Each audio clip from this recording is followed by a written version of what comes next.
তো ভিউয়ার্স কেমন আছেন সবাই? আশা করি সবাই ভালো আছেন। তো আমার হাতে দেখতে পাচ্ছেন একটি ব্লুটুথ সাউন্ড স্পিকার। তো এই ব্লুটুথ সাউন্ড স্পিকার আপনারা খুব সহজেই নিজে বাড়িতেই তৈরি করতে পারবেন। তো দেখতে পাচ্ছেন এটিতে ব্লুটুথ কানেকশন থাকে। আপনারা যে কোনো ব্লুটুথ সাপোর্টকে এমন ডিভাইস থেকে এটিকে খুব সহজেই ইউজ করতে পারবেন। তো এটি তৈরিতে সম্পূর্ণ খরচ হতে পারে আপনাদের 100 থেকে 150 টাকার মতো। তো চলুন তাহলে দেরি না করে আজকের ভিডিও শুরু করা যাক এবং তৈরির প্রসেসটি শেষ পর্যন্ত দেখতে থাকুন। তো আমার হাতে দেখতে পাচ্ছেন একটি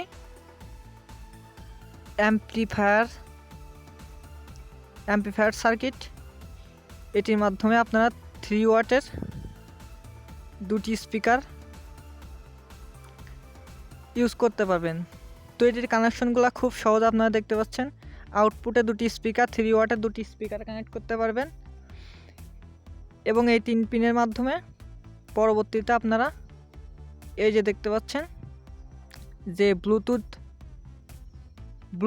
ব্লুটুথ রিসিভারটা রয়েছে, এই ব্লুটুথ রিসিভারটা খুব সহজে এই 3 পিনের সাহায্যে আপনারা কানেক্ট করতে পারবেন। তো এই অ্যাম্পলিফায়ার সার্কিটটা এবং ব্লুটুথ রিসিভারটা আপনারা 3 ভোল্ট থেকে 5 ভোল্টে ইউজ করতে পারবেন। তো এটির কানেকশনটা খুব সহজ। আপনারা একটু পরেই আপনাদের এই কানেকশনগুলো আমি দেখিয়ে দিচ্ছি। তো এবং প্রয়োজন আমাদের ব্যাটারিটা চার্জ করতে আমাদের TP4056 BMS সার্কিট প্রয়োজন। এই TP4056 মডিউলটির সাহায্যে এই দুটা ব্যাটারি আমরা চার্জ করতে পারবো। এবং আমাদের প্রয়োজন এরকম দুটি স্পিকার, যেটি আমার কাছে অনেক আগে থেকেই ছিল। আপনারা যে কোনো জায়গা থেকে এই স্পিকারগুলো সংগ্রহ করতে পারবেন।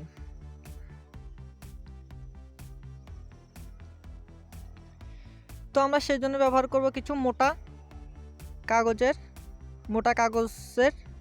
টুকরো, অর্থাৎ মোটা কাগজের যে বোর্ডগুলো আছে সেই বোর্ডগুলো আমরা ইউজ করব। এবং আমাদের কিছু কেবল প্রয়োজন মতো কিছু কেবল আমরা এতে ইউজ করব। তো চলুন তাহলে তৈরির প্রসেসটি শুরু করা যাক। তো প্রথমে আমরা ব্লুটুথ রিসিভারটা এবং আমাদের যে অ্যাম্পলিফায়ার সার্কিট আছে সেই অ্যাম্পলিফায়ার সার্কিটে দেখতে পাচ্ছেন LTR এইভাবে আপনারা কানেক্ট করে নেবেন। তো ভিডিও শেষে আপনাদের এটির সার্কিট ডায়াগ্রাম দেওয়া থাকবে। আপনারা যদি এখান থেকে ভালোভাবে বুঝতে না পারেন, সার্কিট ডায়াগ্রামটা দেখে খুব সহজেই বুঝতে পারবেন। তো এখন আমাদের ব্লুটুথ রিসিভারটা কানেক্ট করা হয়ে গেলে আমাদের 5 ভোল্ট ইনপুট দেওয়ার জন্য অ্যাম্পলিফায়ার সার্কিট এবং ব্লুটুথ মডিউলে দুটি কেবল সোল্ডারিং করে নেব। তো দেখতে পাচ্ছেন লেখা রয়েছে অ্যাম্পলিফায়ার সার্কিটে পজিটিভ এবং নেগেটিভ।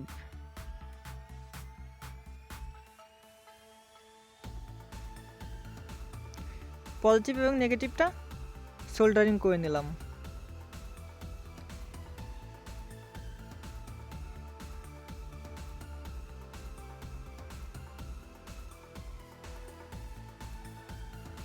তো অ্যাম্পলিফায়ার সার্কিট আমাদের পজিটিভ নেগেটিভ সোল্ডারিং করা হয়ে গেলে আমরা ব্লুটুথ যে রিসিভারটা আছে, ব্লুটুথ রিসিভার নেগেটিভ পজিটিভ অনুযায়ী সোল্ডারিং করে নেব। তো দেখতে পাচ্ছেন নেগেটিভ পজিটিভ অনুযায়ী সোল্ডারিং করে নিয়েছি।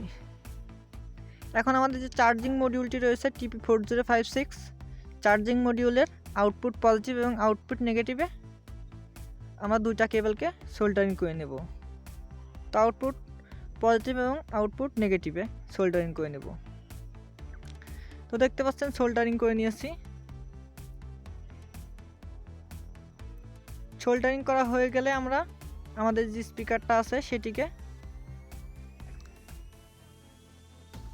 বসিয়ে নেওয়ার জন্য আমরা যে মোটা কাগজটা নিয়েছি, মোটা কার্টুনের যে ইটা আছে সেটাতে এইভাবে দুটি স্পিকারের মাপ অনুযায়ী কেটে নিব।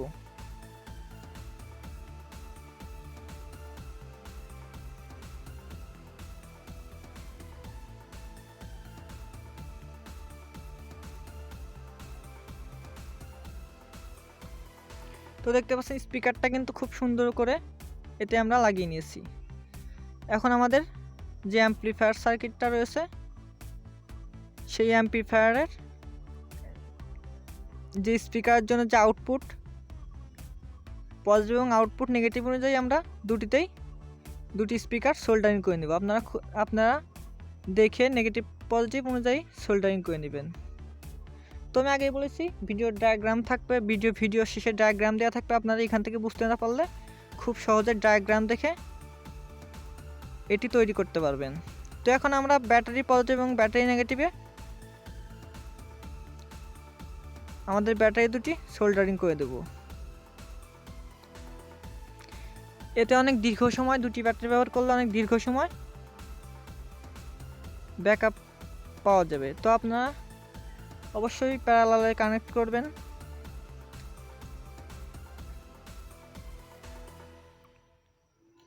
তো দেখতে পাচ্ছেন কানেক্ট করা হয়ে গেলে আমাদের যে ব্যাটারি কানেকশন আছে এবং এটিতে একটি সুইচ আমরা কানেক্ট করব। সেজন্য আমাদের যে আউটপুট পজিটিভের যে সোল্ডারিং করে নিয়েছিলাম সেটাকে আমরা খুলে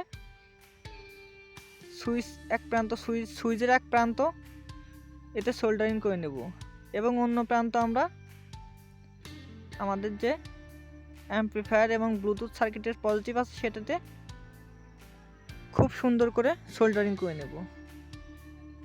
তো এতটুকু হয়ে গেলেই কিন্তু আমাদের এটি তৈরির কাজ কিন্তু স্পিকার তৈরির মূল কাজটা কিন্তু প্রায় শেষের দিকে। তো আমরা এখন এটিকে বক্সে সবগুলি বসিয়ে নেব।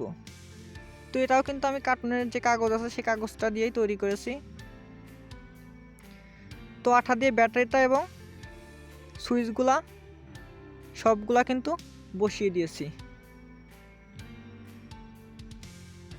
তো এইগুলো বসিয়ে দেওয়ার পর আমাদের স্পিকারটা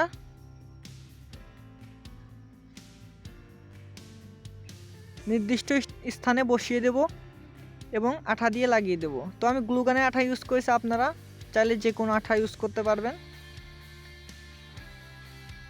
তো যারা এখন ইলেকট্রনিক টেকনোলজি ইউটিউব চ্যানেলটিকে সাবস্ক্রাইব করেননি অবশ্যই চ্যানেলটিকে সাবস্ক্রাইব করবেন এবং যারা আগে থেকেই চ্যানেলটিকে সাবস্ক্রাইব করেছেন তাদেরকে অসংখ্য ধন্যবাদ। তো আমাদের কাজটি কিন্তু মোটামুটি প্রায় শেষের দিকে। তো চলুন আমরা এখন এটিকে টেস্ট করে দেখি। তো দেখতে পাচ্ছেন আমাদের ব্লুটুথ মডিউলটি কিন্তু অন হয়েছে। তো আপনারা যে কোনো মোবাইল চার্জার ব্যবহার করে এটিতে বিএমএসটির সাহায্যে চার্জ করতে পারবেন। টাইপ বি পোর্ট সাপোর্টেড থাকায় আপনারা সচরাচর এই চার্জারগুলো ব্যবহার করে থাকেন। সচরাচর এই চার্জার দিয়ে আপনারা এটিকে চার্জ করতে পারবেন। তো চলুন দেখে আসি ব্লুটুথ কানেক্ট করে যেটির পারফরমেন্সটা কেমন ছিল।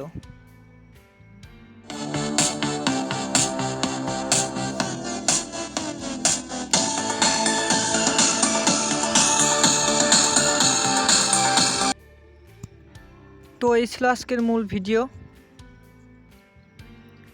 ধন্যবাদ সবাইকে ভিডিওটি শেষ পর্যন্ত দেখার জন্য এবং এই সার্কিটগুলো কেনার লিঙ্ক থাকবে ডেসক্রিপশনে। আপনারা চাইলে অনলাইন শপ দারাজ থেকে এটি খুব সহজেই কিনতে পারবেন।